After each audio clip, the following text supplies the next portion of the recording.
Hi there, and welcome to my YouTube channel. My name is Silly Billy, but you can call me Billy.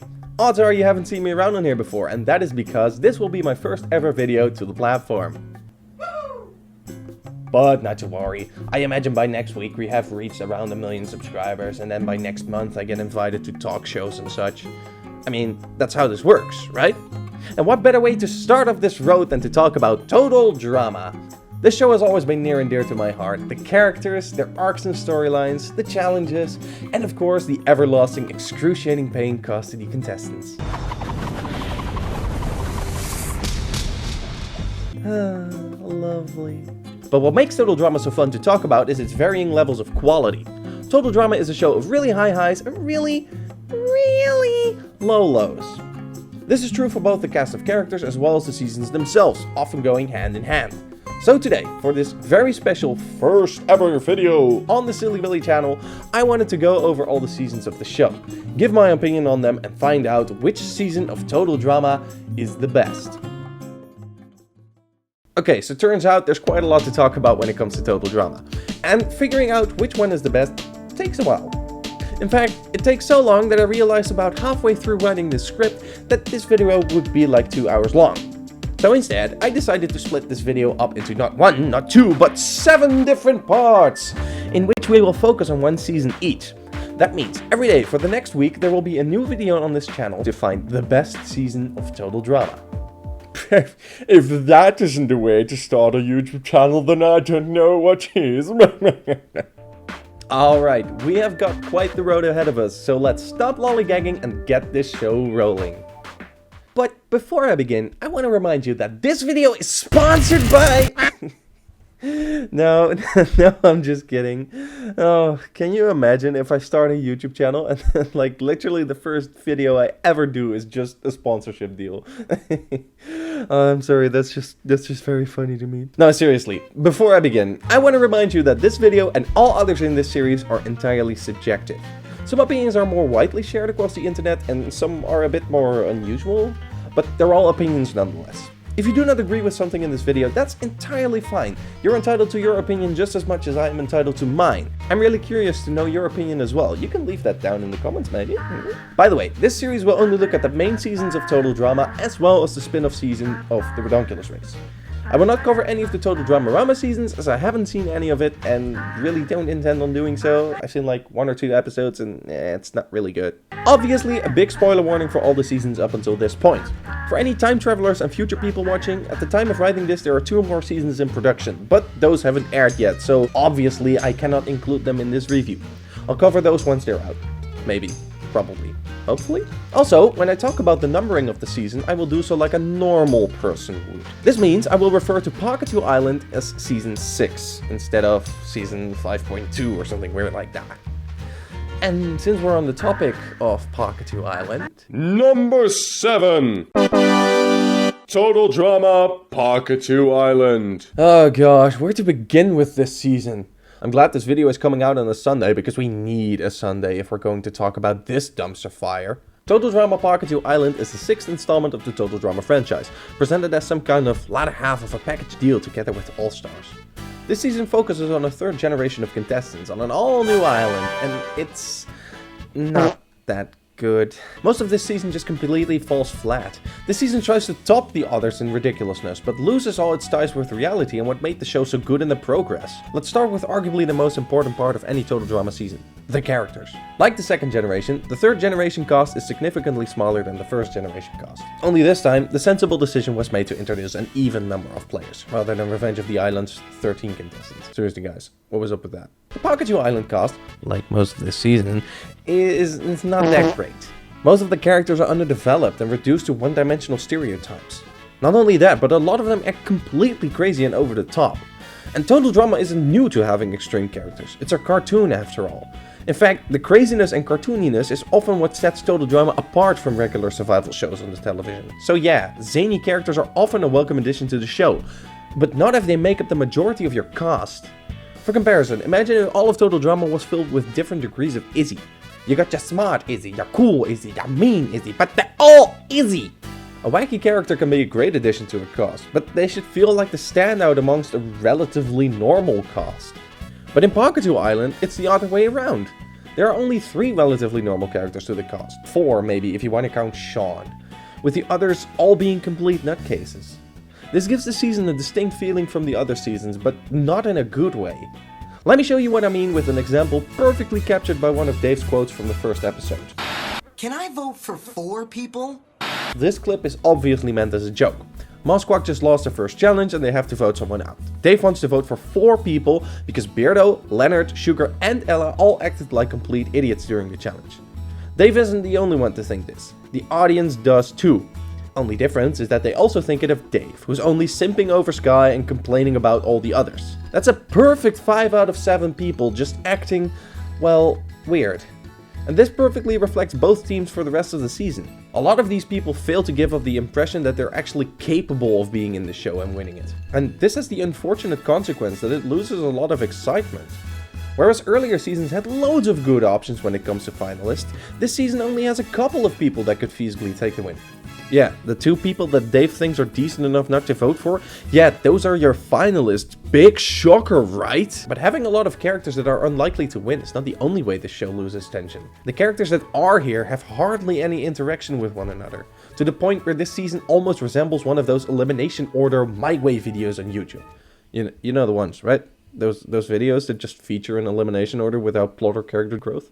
Yeah, that's basically Pakithew Island. For a great example of how little character realism this season has, let's compare the final 6 from all seasons introducing a new cast. Total Drama Island, Revenge of the Island, and Pakithew Island. Oddly specific, yeah I know, but please just go along with it for now. Total Drama Island's final 6 consist of Owen, Gwen, Heather, Duncan, Lashana, and Jeff. It's a very well-rounded group of contestants, so you can really feel the tension rising higher and higher as each of these characters have come so far and had to make sacrifices in their own way. You can imagine any of these characters, with maybe the exception of Heather, make it to the finale and take the win. You know how each of these characters think of one another and how they would react in certain situations. They feel like an integrated cast of survivors and the excitement is easily noticeable throughout this final stretch. The same can be said for Revenge of the Island's top 6, which consists of Mike, Zoe, Cameron, Lightning, Joe and Scott. On the one hand, we have this strong friendship between Cameron, Mike and Zoe, while on the other hand we have 3 villain-type characters who each intend on stealing the show for themselves. Joe and Lightning have this incredible alliance between the 2 of them, where both realize that they are each other's biggest threat, but also their ticket to success if they work together. And Scott has been known to pull out some crazy schemes himself this season, and with him now knowing of Mike's multiple personality disorder, you can really feel the influence he has over Mike. Again, each of these 6 players feel like they have a good shot at making it to the finale, especially since World Tour showed us that the villain from the season is not bound to get 3rd place, but can make it to the finale and win the whole thing themselves. It makes you incredibly curious which of these 6 will fall and who will be to blame for it. Now compare this to Pakithew Island. The final 6 consist of Max, Jasmine, Sky, Sean, Sugar and Scarlet. By the way, has anyone ever noticed Pakithew Island's obsession with names starting with the letter S? Like, for real, there are like 5 characters whose names start with this letter, and that includes everyone who makes it to the semifinals. I don't know. Anyway, these characters have almost no chemistry with each other, or if they do, it's with one other person at best. This is also the episode in which Scarlet decides to blow up the entire island, which, what a weird way to tell a story of her overtaking Max in the role of supervillain. Max has so far this season only been seen to really interact with Scarlet, and her betraying him could make for an interesting direction to take the character in. But while it definitely scares him, it just doesn't do anything exciting beyond it. There's no big team up between him and the rest to take down Scarlet, just him happening to be around while the others think of an idea. And then instead of showing us how Max would change as a character without Scarlet, they simply eliminate him too. Sugar and Sky at this point in the story are both just there. Sky is the obvious good guy and Sugar is the obvious schemer, but neither do a good job at convincing me why I should root for them, or in the case of Sugar, how she could even make it this far in the first place.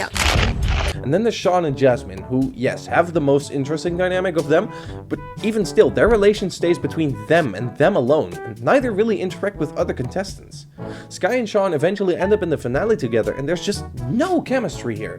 It feels like they've only known each other for 2 days. Imagine if Dave and Jasmine weren't brought back for this finale. It would have been the dullest finale in existence. Most of the storylines here are just very weak in general, and it doesn't give us a lot to look forward to, often all ending with an anticlimax anyway.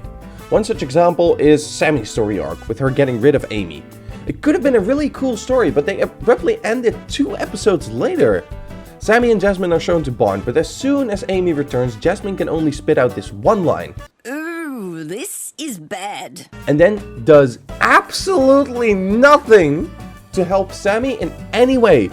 When Sammy is eliminated, none of the contestants seem to care. They ended this storyline so much quicker than they had to. Move aside some of the more useless characters that do make it further and give both Amy and Sammy more spotlight. This could have been such an interesting character arc for Sammy, where she learns to fend for herself and where she realizes that she also matters in this world. But instead, they let Sammy overtake Amy when we hardly get the chance to root for her, and then kick off Sammy before we even get the chance to attach to this new version of the character. Ella is unfortunately another character this season who basically contributes nothing to the story. Ella is involved in two major character interactions this season. The first one is the one-sided rivalry from Sugar, which is super poorly handled. Having this dynamic with one person wants to be friends and the other just doesn't trust them can be an interesting plot. But Sugar's reasoning to hate Ella is completely void of logic. Eventually, Sugar comes out on top of this rivalry by ratting out Ella to Chris, but never does she have to face any retribution for it, nor is it ever brought up again. Sure, Sugar meets her comeuppance in the semi-finals, but even then it's because she sucks and not because she gets defeated by the other two in the game. Meanwhile, compare this final 3 to that of Island, where Heather gets beaten not because she's afraid to chip a nail or do something dumb in a challenge, but because she is pushed so ridiculously far by the game after Gwen and Owen team up to beat her. Heather and Sugar are comparable in that they both manage to get under your skin. But this is for completely different reasons. Heather gets under your skin for how manipulative she is and how she keeps getting away with it. More on that once you get to the Island video. Meanwhile, Sugar gets under your skin because she is ignorant and disgusting and you just want to see her leave already! The other story with Ella that has started just as sudden as it is killed off without resolution is her thing with Prince Dave.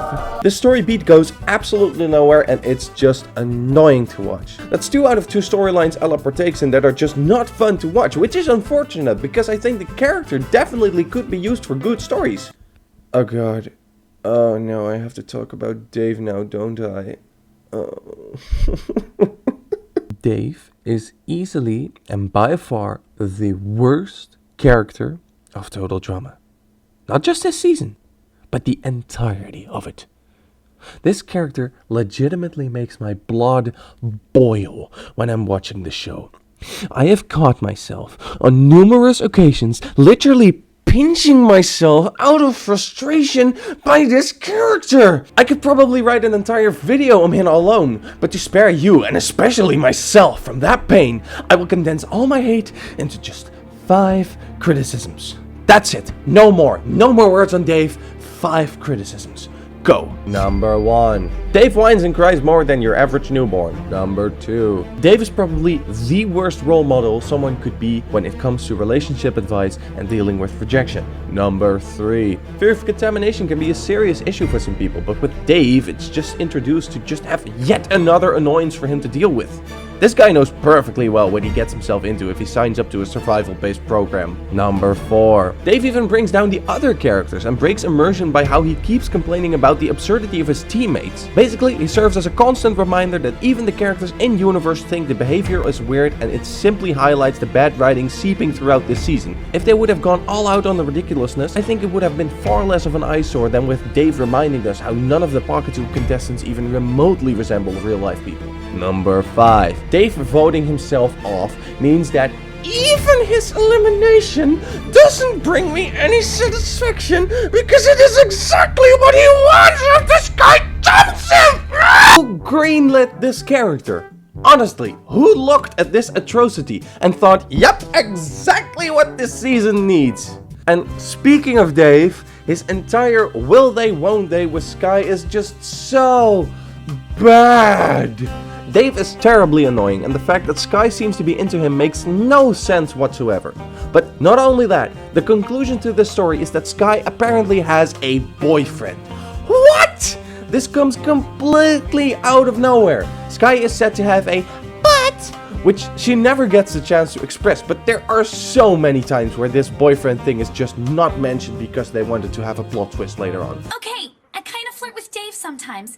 and I dreamt about him. But that doesn't mean I have a crush on him. I'm not looking for romance. Are you seeing my problem with this? We are either forced to accept that Sky is a cheater and has no problem misremembering Keith until she can use it as a way to get rid of Dave, or we need to accept that the show writers dropped the ball on her character and came up with this twist later on.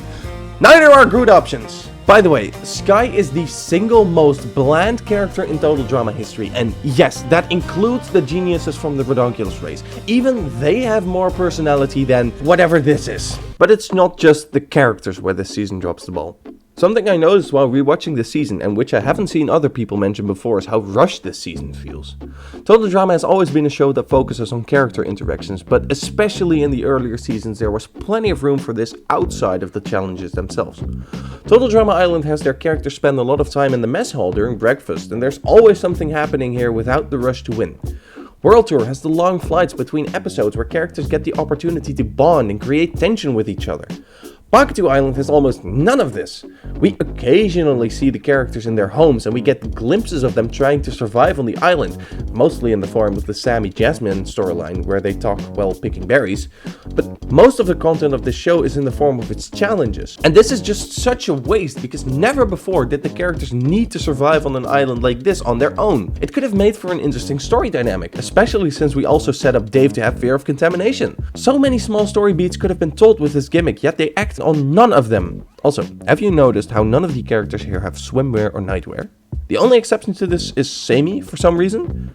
Meanwhile, other seasons have given all their characters at least a pair of swimsuits, and a lot of characters are shown in their nightwear as well. This was something I noticed, and oddly it really took me out of the experience because I felt like I was watching a couple of drawn characters rather than people with actual lives thrown in a competitive environment. Chris is more evil this season than ever before, a trend that starts pretty shortly after Island and keeps spiraling more and more out of control as the seasons pass. I probably won't mention this every season it applies to, but Chris no longer feels as a real person and instead is just a complete psychopath who happens to host this show. His interactions with the contestants are just as uninteresting as the characters interacting with themselves. And of course, Chef gets a total of 5 lines throughout this show. I don't know if it's that many, I didn't bother to check. Regardless, Chef is just here because, well, he is. These little things made Pakithew Island just lack in comparison to what's come before it. As it stands, Pakithew Island just feels like an unfinished product. Sloppy on the storylines, incomplete on the details, and overall just one big disappointment. Okay, enough with the negativity. Because for all the things this season does wrong, there are still some things I really enjoy as well. First off, I think the idea of the island being completely fake and controllable via a console is amazing, and it is definitely the best mystery this show has to offer. I like how the characters keep referring to it whenever they feel like something strange is going on. When Scarlet tries to blow up the island, all the machinery is completely messed up, and I wish they would have explored on this idea even more. With the island almost leading a life of its own and Chris having no control over it whatsoever. Well, sadly this isn't the case, but it could have been so cool. Next, while I have expressed my criticism on having a complete cast of weirdos, I still think some of those weirdos on their own make for funny one-off characters. Max might be one of my favorite characters from all seasons, and I think they did a great job in portraying the soft side he secretly has, while still trying to be an evil supervillain. He reminded me a lot of Dr. Doofenshmirtz, though the latter is easily the better character out of those two. Still, I find it a joy every time he was on screen, and he definitely got the most laughs out of me this season. I know there's a lot of people out there that don't like Max because his joke gets stale and repetitive very fast. And yeah, I totally get that. And unfortunately it applies to the majority of the characters here, but personally I never have a problem with these types of things. A character is allowed to repeat the same joke and even be a little predictable, as long as the joke they're trying to make is a very good one. And as far as I'm concerned, the wannabe evil science guy trope is executed fantastically with Max.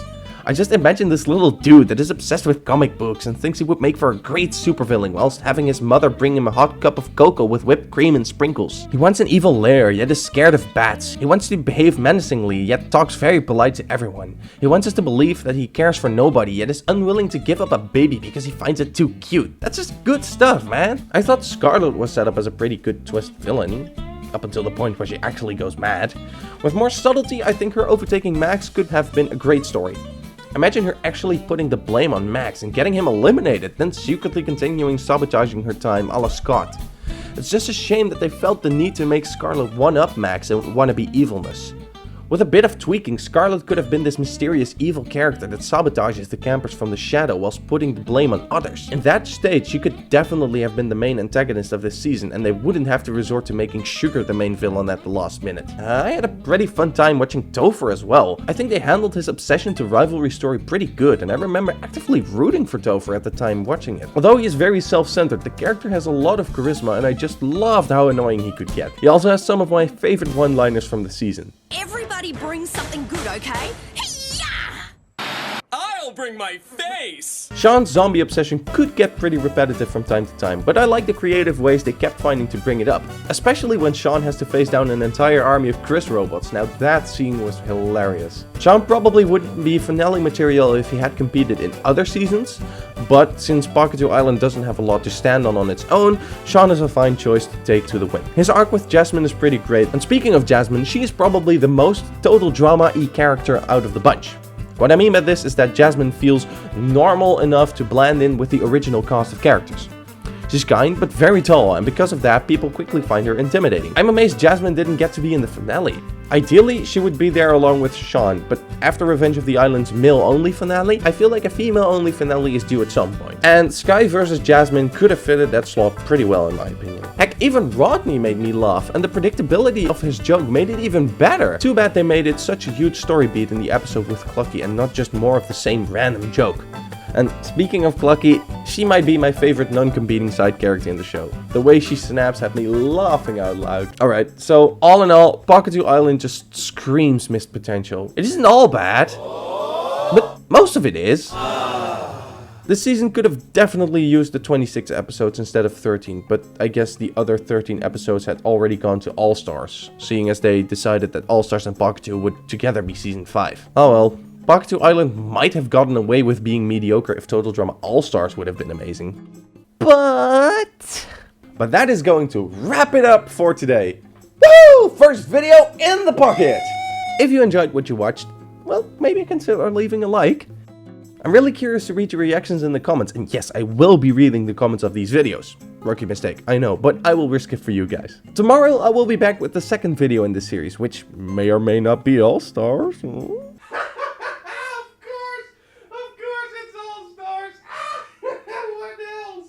I mean, find out tomorrow? If you like this part, I'm pretty sure you're gonna like the other ones as well. Just trust me on this one. Please consider subscribing so you won't miss out on them. But thank you ever so much for watching. This has been Silly Billy, and remember to dislike Dave with the burning passion of 1,000 suns. Houdoe!